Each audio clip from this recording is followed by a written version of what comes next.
Selamat berjumpa Sobat Jostim. Tahukah kalian kalau kawasan yang kita diami sekarang ini memiliki nama Nusantara? Nusantara adalah kawasan yang terbentang di antara dua samudera dan dua benua. Sebuah kawasan yang sudah dikenal sejak lama akan kesuburan tanah dan berbagai sumber daya alam yang dikandungnya. Berbagai peradaban maju pernah berkembang di Nusantara. Budaya-budaya tinggi lahir dari peradaban itu, seperti teknik pelayaran, pertanian, persenjataan, arsitektur, dan juga karya seni, seperti tari, musik, sastra, ukiran, busana, dan lain-lain yang tidak dapat saya sebutkan satu persatu.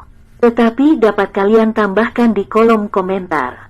Tetapi kawasan Nusantara juga pernah mengalami masa kelam, di mana pada suatu ketika berada di bawah penjajahan bangsa-bangsa dari barat, seperti Portugis, Inggris, Spanyol, Belanda, bahkan juga sesama bangsa Asia yang mengaku saudara tua. Apakah para leluhur kita hanya diam saja dalam menghadapi penjajahan asing tersebut? Tentu tidak. Mereka berjuang sekuat tenaga mengusir penjajah. Karena itu ada banyak pahlawan-pahlawan dalam negara kita. Berikut ini channel Jostim AC menampilkan profil pahlawan satu persatu.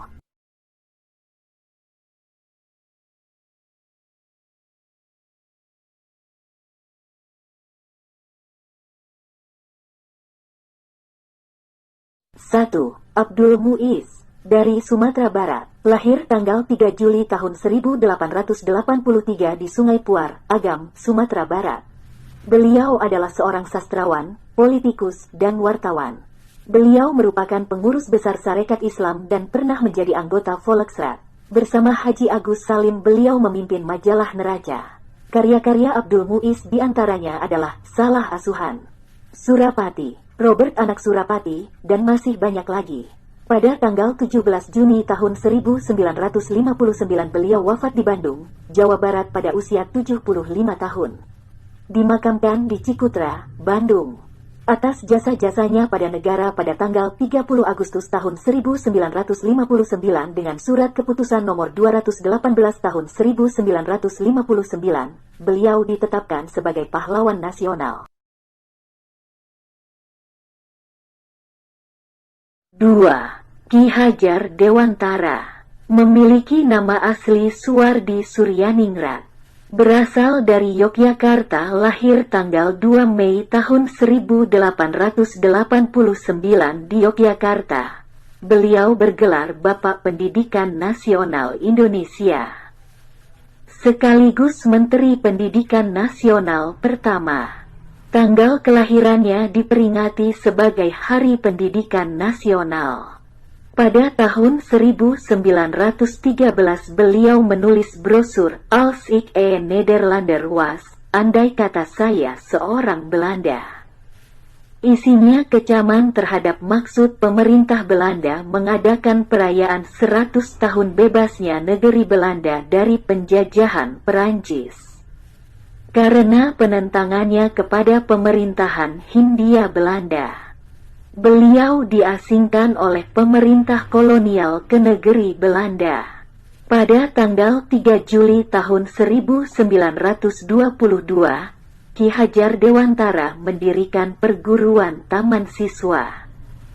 Melalui perguruan ini, beliau berusaha menanamkan rasa kebangsaan di hati anak didik. Pada tanggal 26 April tahun 1959 beliau wafat di Yogyakarta di usia 69 tahun. Dimakamkan di Tahunan, Umbul Harjo, Yogyakarta. Atas jasa-jasanya pada negara, pada tanggal 28 November tahun 1959 beliau mendapat gelar pahlawan nasional berdasarkan surat keputusan nomor 305 tahun 1959.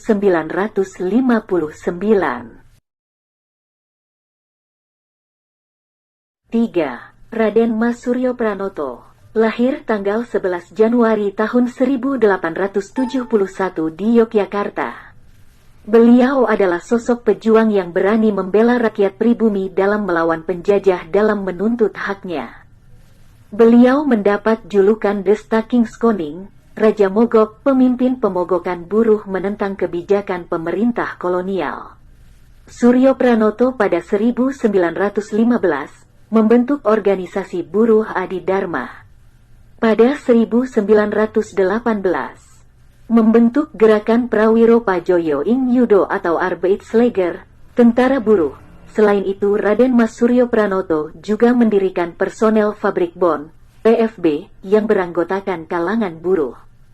Kumpulan Petani dan Koperasi. Pada Kongres SI 1919 di Surabaya, ia berpandangan bahwa perjuangan buruh tidak selalu harus dengan senjata, namun dapat pula dijalankan dengan paksaan secara moral. Melalui protes-protes, perundingan di muka umum dan jika perlu dengan pemogokan.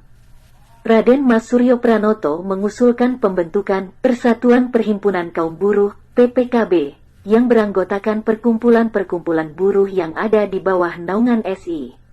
Beliau meninggal tanggal 15 Oktober tahun 1959 di Cimahi, Jawa Barat di usia 88 tahun dan dimakamkan di Gambiran, Umbul Harjo, Yogyakarta. Atas jasa-jasanya beliau ditetapkan sebagai pahlawan nasional dengan surat keputusan nomor 310 tahun 1959, tanggal 30 November tahun 1959.